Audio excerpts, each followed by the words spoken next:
आज का ये सत्संग है कि अयोध्या में राजा दशरथ जी के यहाँ राम का अवतार हुआ। लेकिन क्या आपको ये पता है कि राम का जो अवतार हुआ है यह किनका अवतार था? कौन से प्रभु राम के रूप में राजा दशरथ के पुत्र बनकर जन्म लिए? आज इस पर हम चर्चा कर रहे हैं। प्रेमियों, महात्मा ये समझाते हैं कि संसार में 4 तरह के राम का वर्णन किया गया है। कहते हैं एक राम दशरथ का बेटा, आ एक राम घट घट में लेटा, एक राम का सकल पसारा, एक राम तिनहु से न्यारा। कहते हैं जग में 4 राम हैं,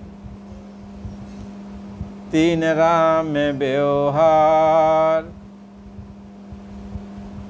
आदि राम जो गुप्त है, अवता का करो विचार।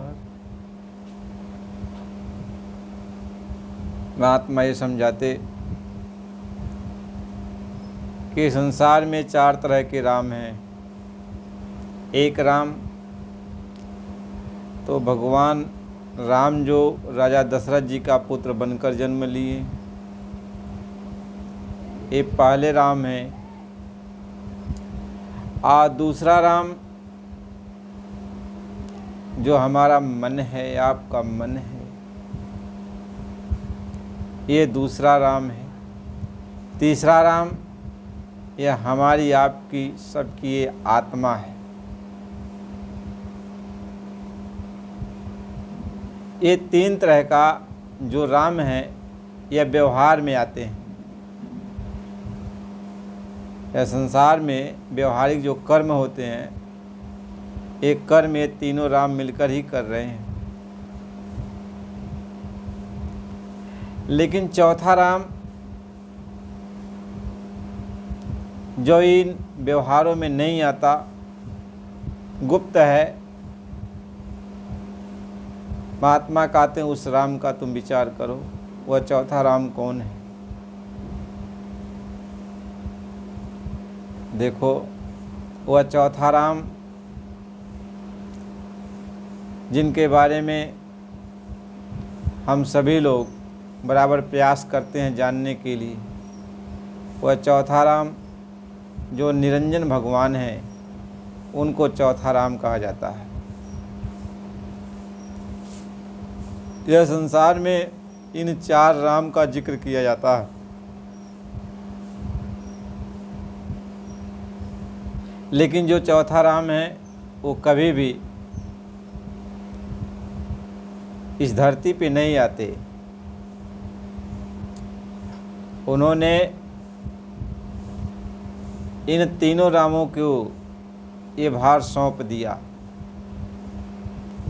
और अपने निराला हैं। महात्मा ये समझाते हैं, अब ये विचार करना चाहिए हम किस राम की भक्ति करते हैं। यदि हम अयोध्या में जन्मे हुए राम की भक्ति करते हैं तो अयोध्या में जो भी राम का जन्म हुआ वो विष्णु भगवान का, जिनको नारायण कहते, उन्होंने ही राम के रूप में जन्म लिया।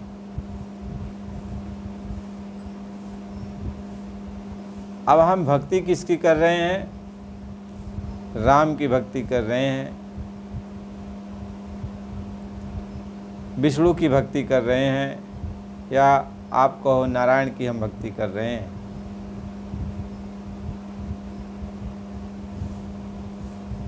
अब हमें ये विचार करना है कि जो इनसे न्यारा चौथा राम है, क्या उसके पास कोई जा सकता है? क्या वह अपनी भक्ति से प्रसन्न होकर के किसी को अपने पास बुलाता है?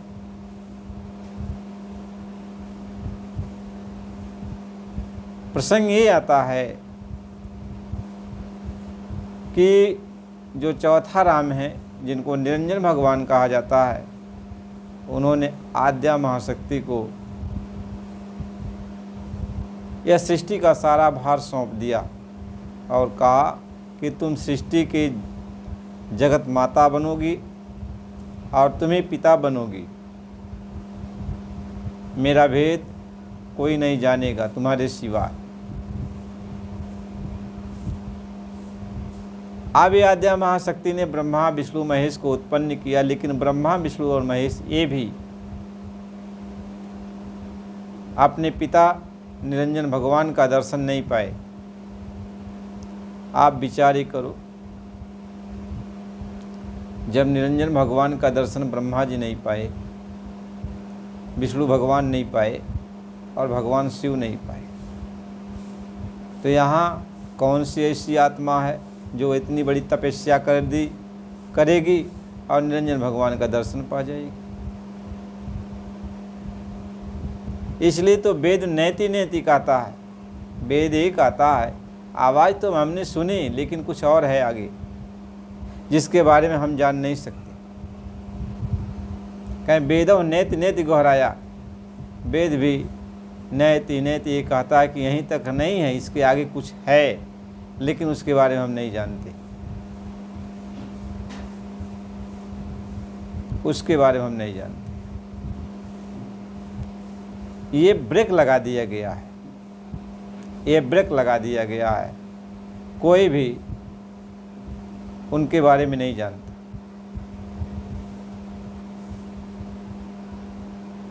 और वो अखंड सत्य पुरुष का ध्यान करते हैं।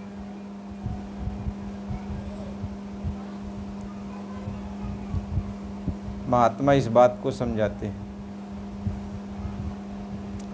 हमें विचार करना चाहिए कि जहाँ हम ब्रह्मा जी की पूजा करते हैं या विष्णु जी की पूजा करते हैं या शिव जी की पूजा करते हैं,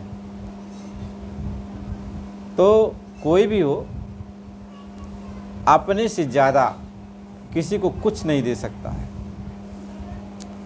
अपने से ज़्यादा कोई किसी को कुछ नहीं दे सकता। जिसके पास जितना होगा वह उतना ही दे सकता है। यदि बहुत कुछ देगा तो जितना उसके पास है सर्वस्व वही दे देगा, लेकिन अपने से ज़्यादा कुछ नहीं दे सकता। इतना तो हम सबको विचार करना चाहिए। यदि आप विचार करो तो देखो, ब्रह्मा जी ये रजोगुणी हैं, इनके अंदर क्या है? रजोगुण का प्रभाव, यानी सृष्टि को उत्पन्न करने का प्रभाव है। और विष्णु जी को सृष्टि का पालन करने का, यानी वो सतोगुणी हैं। और भगवान शिव को तमोगुणी, सृष्टि का संतुलन बनाए रखने का, यानी सृष्टि में किस तरीके से परिवर्तन करना है, यह उनके अधिकार क्षेत्र में आता है। तो भगवान शिव तो तमोगुणी हैं और भगवान विष्णु तो सतोगुणी हैं और भगवान ब्रह्मा तो रजोगुणी हैं। इन तीनों गुणों का जो अंश होता है, यह तीनों गुणों का जो अंश है, यही अंश मिला करके मानव शरीर का निर्माण किया जाता है। यानी मानव शरीर जब हमें आपको सबको मिलता है तो इसमें तीन गुण ही होते हैं। सतोगुण ज्ञान का सूचक है, रजोगुण कामनाओं का सूचक है और तमोगुण संहार का सूचक है, क्रोध का सूचक है। तमोगुण को अज्ञान कहा जाता है कि जब तमोगुण आ जाएगा तो आपके अंदर जितने भी ज्ञान हैं वो दब जाएंगे। यानी सतोगुण ज्ञान को कहा जाता, सतोगुण दब जाएगा, सतोगुण दब जाएगा। जब तमोगुण आ जाता है तो सतोगुण दब जाता है, क्रोध अहंकार जाग जाता है। रजोगुण जब उत्पन्न हो जाता है, रजोगुण का जब प्रभाव हो जाता है तो सतोगुण और तमोगुण ये दोनों दबे रहते हैं और हमारे अंदर दुनिया बनाने की कामना, इच्छा उत्पन्न हो जाती है। और जब सतोगुण का प्रभाव हो जाता है तो हमारे अंदर एक तरीके का ज्ञान प्राप्त होता है। हम वैरागी जीवन बिताना चाहते हैं, जोगी जीवन बिताना चाहते हैं। ये तीनों गुणों का प्रभाव होता रहता है। इसमें जो गुण ज़्यादा होता है उसी के अनुसार हमारी बुद्धि बन जाती है, उसी के अनुसार हमारी बुद्धि बन जाती है। हमारे अंदर सतोगुण का प्रभाव ज़्यादा है तो हम ज्ञानी बनने लगते हैं, ध्यानी बनने लगते हैं, हम जोगी बनने लगते हैं, बैरागी बनने लगते हैं। लेकिन यदि हमारे अंदर रजोगुण का प्रभाव बन जाता है ज़्यादा तो हमारे अंदर दुनिया बसाने की भावना पैदा हो जाती है। हम रजोगुणी प्रभाव में आ जाते हैं। सृष्टि को